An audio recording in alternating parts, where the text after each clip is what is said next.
Hello everyone, welcome to Anupa study facts. आज हम बात कर रहे हैं गाइस इंग्लिश पेडागोजी के क्वेश्चंस की। ये सेशन जो है इसमें हम 15 क्वेश्चंस को डिस्कस करेंगे और सीटेट और एमपी टेट के लिए इक्वली हेल्पफुल रहेगा क्योंकि दोनों ही एग्जाम में इंग्लिश पेडागोजी से क्वेश्चंस पूछे जाते हैं। 30 नंबर की इंग्लिश आती है जिसमें 15 नंबर का आपका कंटेंट आता है, 15 नंबर की पेडागोजी आती है। तो फर्स्ट क्वेश्चन ये रहा हमारे सामने कि जो इंटोनेशन है वो may not be a tone, falling, loud, sliding और राइजिंग। इंटोनेशन क्या होता है? उतार चढ़ाव।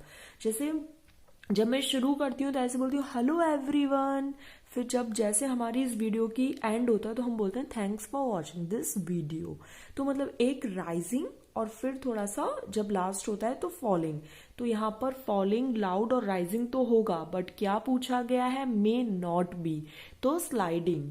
इस तरीके से इंटोनेशन होता है आवाज का उतार चढ़ाव। नेक्स्ट क्वेश्चन है functional grammar stands for using teaching grammar in isolation, parsing, context या फिर एक्सप्लेनेशन ऑफ लिटरेसी कंटेंट। तो कॉन्टेक्स्ट मतलब संदर्भ में। हम ग्रामर कब सीखते हैं? हम जो चैप्टर सीखते हैं उसके संदर्भ में, उसके कॉन्टेक्स्ट में ग्रामर भी सीखते चलते हैं।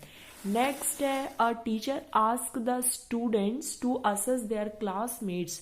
अब आपको अगर अपने ही क्लासमेट्स को असेस करना है तो क्या होता है? Peer assessment. पीयर्स मतलब क्या होते हैं? सहपाठी। नेक्स्ट है Siya a teacher of class second is presenting language items in her instructions and the learners are doing exactly as she is telling them to do. What is she practising? तो वो क्या करवा रही है, मतलब जो वो बोल रही है बच्चे उसी हिसाब से कर रहे हैं। तो ये टोटल फिजिकल रिस्पॉन्स है।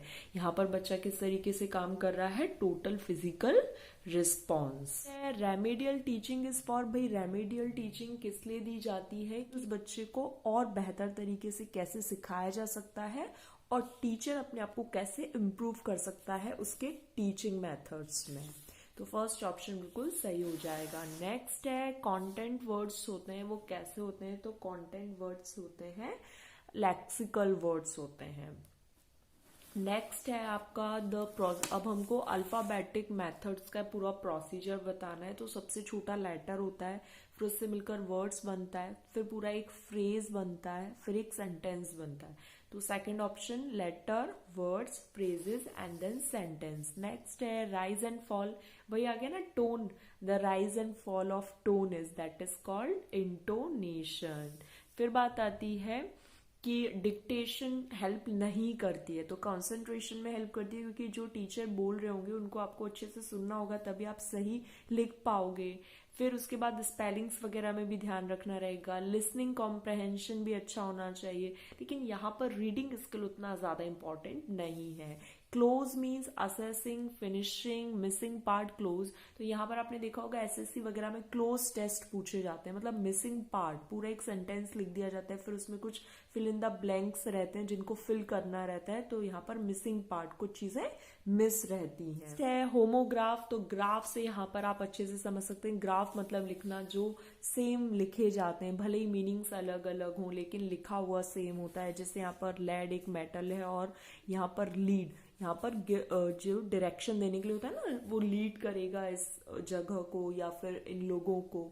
तो इस तरीके से which one of the following method is suggested for teaching grammar eight primary level? तो इंडक्टिव मेथड। भाई आगमन विधि, ये हमने हिंदी में भी पढ़ा था। कुछ देखो टॉपिक्स बहुत कॉमन रहेंगे इंग्लिश में भी और हिंदी में भी, बस आपको थोड़ा सा समझते चलना है। नेक्स्ट है what do you mean by review? तो रिव्यू यहाँ पर क्या है? क्रिटिकल इवेल्युएशन है। क्या है? रिव्यू। आपने देखा होगा रिव्यू दिया जाता है मूवी वगैरह पर या किसी बुक पर, तो यहाँ पर क्रिटिकल इवेल्युएशन का यूज होता है। फिर है the last stage of writing. क्या है? तो एडवांस्ड राइटिंग जो होती है वो लास्ट स्टेज हो जाती है राइटिंग की। You ask what has what has my government done for you? तो जो आंसर है I can answer in 2 words a lot. तो ये क्या है, एक्सप्लेनेटरी, यहाँ पर एक्सप्लेनेशन तो नहीं है, स्टाइलिश्ड भी नहीं है, प्रॉम्प्ट भी नहीं है, ये क्या है, रिटोरिकल है। रिटोरिकल मतलब हमको पहले से ही मतलब वो वर्ड सुनना ही होता है, जैसे गवर्नमेंट ने हमारे लिए क्या किया, बहुत कुछ, तो हम पहले से ही चीजें अजम कर रहे होते हैं और उस अजम्पशन के बाद हम वो व्यक्ति से सुनना भी चाहते हैं। तो ये 2 वर्ड्स में उन्होंने बोल दिया, कुछ बहुत ज्यादा बोलने की यहाँ पर जरूरत नहीं है कि गवर्नमेंट ने ये किया वो किया, बस केवल क्या बोल दिया, अलॉट, तो दैट इज रिटोरिकल। तो गाइज यहाँ पर हमने 15 क्वेश्चंस इंग्लिश पेडागोजी के डिस्कस कर लिए बहुत कम टाइम में।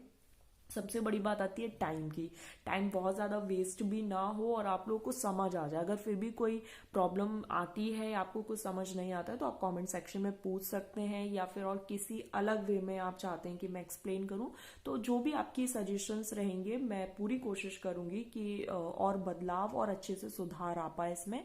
तो जिस भी तरीके से आप कोई भी सुझाव देना चाहते हैं तो आप कमेंट सेक्शन में बता सकते हैं। यहाँ पर हमने 15 क्वेश्चंस इंग्लिश पेडागोजी के कंप्लीट कर लिए। ये सीटेट और एमपीटेट दोनों में हेल्प करेंगे। और नेक्स्ट जो सेशन है, ये जो सेशंस हम बारी बारी ला रहे हैं डे टू डे, इसका जो पूरा वीकली शेड्यूल है मैं टेलीग्राम पर शेयर कर चुकी हूँ, तो आप टेलीग्राम से भी जुड़ सकते हैं। लिंक मैं आपको या फिर डिस्क्रिप्शन बॉक्स में दे दूंगी या फिर कम्युनिटी टैब में दे दूंगी। चलिए नेक्स्ट सेशन में मिलेंगे। Thanks for watching this video.